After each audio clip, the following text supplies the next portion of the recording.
আমরা না এমন একটা টাইমে আছি যেখানে মানুষ টাকা পয়সা না অ্যাটেনশন নিয়ে মারামারি করে।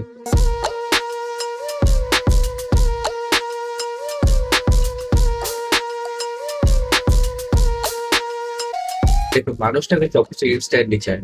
এর জন্য শর্টস এত বেশি চলে। কারণ সেখানে ১ মিনিটের ভিতরে তার রেজাল্ট পেয়ে যায়। তো এত বড় ভিডিও বানানো তো কোনো মানে হয় না, রাইট? রং।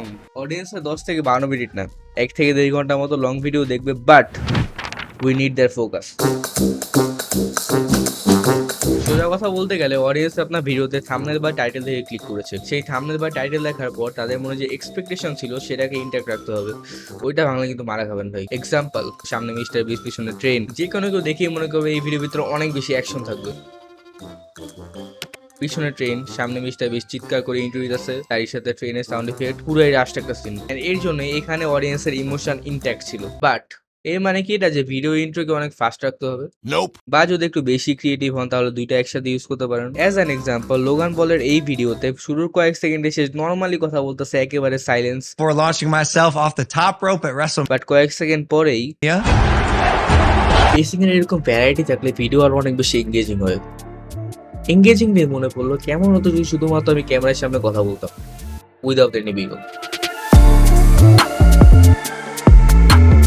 দেখুন অডিয়েন্সের ফোকাস আপনি এনেছেন ঠিকই, বাট সেটাকে মেনটেন করতে হবে। প্রতি ১ মিনিট পর পর একটা করে হুকিং পয়েন্ট রাখতে হবে, কোনো একটা ক্রেজি ফিচার বা কোনো একটা ইনফরমেশন যেটা শুনে অডিয়েন্সরা বলবে কি রে, এটা তো জানতাম না।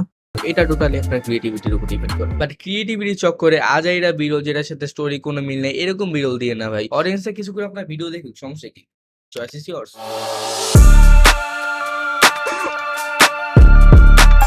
দেখেন ভাই, ভিডিও এডিটিং লজিক খাটানোর জিনিস না। একটু আগে আমি কি বলেছিলাম, বেসিং এর এরকম ভ্যারাইটি থাকলে ভিডিও আরো অনেক বেশি এঙ্গেজিং হয়। ইন্ট্রো ফার্স্ট বলে যে পুরো ভিডিও ফার্স্ট হতে হবে এরকম কিন্তু কোনো কথা না। এরকম হলে হয়তো আপনার ভিডিও আরো বেশি বোরিং হয়ে যাবে। ১ মিনিট ভাই, মানুষের তো অ্যাটেনশন স্প্যান কম, তাহলে আমার ভিডিও যদি ফাস্ট হয় তাহলে তো এঙ্গেজিং হওয়ার কথা। ভাই অ্যাটেনশন স্প্যান কম হয়েছে, ইমোশন না। কোনো একটা গুরুত্বপূর্ণ ইনফরমেশন দেওয়ার সময় ভিডিও স্লো করতেই পারে। ভিডিওতে অনেকগুলো ফাস্ট কাটের পরে মাঝখান দিয়ে একটা অনেক লং একটা ক্লিপ বসাই দিলে ওই ক্লিপটার প্রতি অডিয়েন্সের অনেক বেশি মনোযোগ দেয়, এন্ড ওই ক্লিপটা ইউজ করার ফলে আপনি আবার অডিয়েন্সের ফোকাস গেইন করে ফেলেন। বাট আরেকটা জিনিস আছে, এটা একটু বেশি ইফেক্টিভ। মিউজিক ভিডিওতে অনেকভাবে ইউজ করা যেতে পারে। অনেকে পুরো ভিডিওতে মিউজিক দেয়, অনেকে মিউজিক একটু পরপর চেঞ্জ করে ইমোশন অনুযায়ী। দুইটাই কারেক্ট, বাট সবচেয়ে ইফেক্টিভ ওয়ে হলো মিউজিককে কোনো একটা ওয়ার্ডকে বা কোনো একটা ক্লিপকে হাইলাইট করার জন্য ইউজ করা। লাইক পুরো ভিডিওতে মিউজিক চলতেছে, বাট একটা স্পেসিফিক পয়েন্টে গিয়ে মিউজিক স্টপ হয়ে যাবে শুধুমাত্র ওই লাইনটাকে হাইলাইট করার জন্য। এর সাথে আপনার ভিডিও শেষ, বাট অডিয়েন্স আর স্যাটিসফাইড না, তারা আরো ভিডিও চায়। এন্ড আই হোপ আপনার চ্যানেলে আরো ভিডিও আছে। বাট একটা জিনিস সবসময় মনে রাখবেন, আচ্ছা বাদ দেন। রাতের বেলা আজকে বাসায় হঠাৎ করে আমি বের হলাম, ঘুম থেকে উঠেই হাঁটতেছি হাঁটতেছি হাঁটতেছি হাঁটতেছি, হঠাৎ করে সামনে থেকে ও